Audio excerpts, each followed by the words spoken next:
What if I told you the loudest sound in human history was so powerful it shattered eardrums from over 40 miles away? Let's rewind to 1883. The Krakatoa volcano in Indonesia erupted with a force that defies imagination. The explosion was so colossal it was clearly heard nearly 3,000 miles away, reaching all the way to Australia. Imagine a sound so intense it travels across an entire ocean. But it gets even crazier.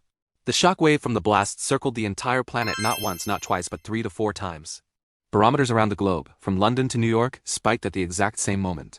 It was the closest our Earth has ever come to sounding like it was literally tearing itself apart. The power of nature is truly something else.